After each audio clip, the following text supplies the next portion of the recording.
Smile is the latest book in the series, and at this point I think Clarice Bean is probably about 11 years old. And she's perhaps unusual in book series because she goes from 6 all the way through to 11, so you can sort of grow up with her. But her voice stays the same, so in a way you can read them in any order you like.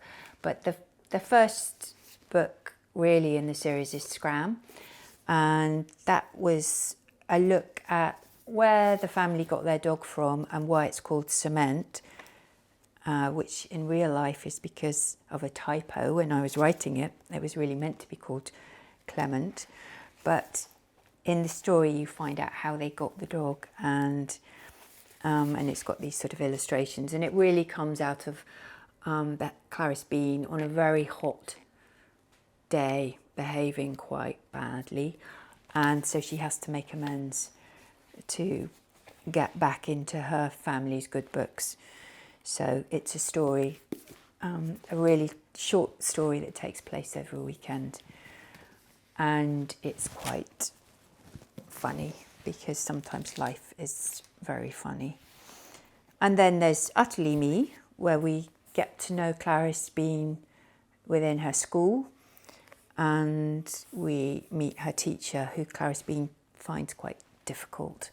They don't really see eye to eye, and it's just one of those things. Sometimes we just find ourselves not quite in tune with somebody else, and so it's a lot of funny things happen because of that.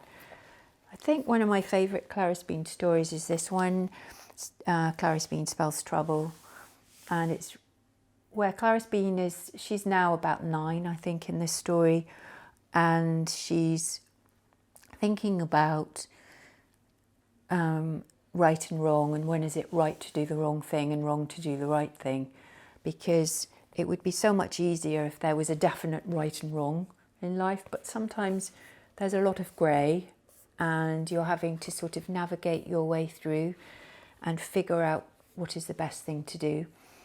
And she has to stand up for a friend, and that puts her in a really tricky situation, but she decides it's worth it to protect him. So that's a story also about spelling. Clarice Bean is a very challenged speller, which is same as me, and so I wanted to write about that, and that obviously it's wonderful to be a good speller. It's great because it helps you communicate, but actually I think more important than spelling is the words that you use and the way that you use them, and that is in the end way more important than being able to spell well.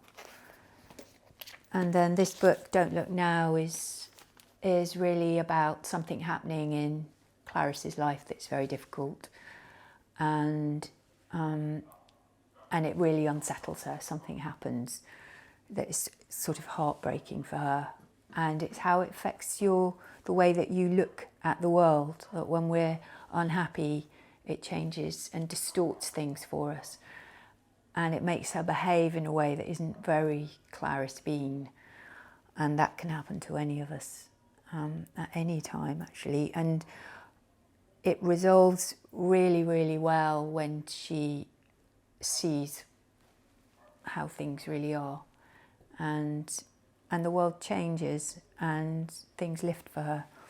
So that was a lovely book to write, and I wrote about it because the same thing happened to me when I was Clarice's age. And in this book she's about 10.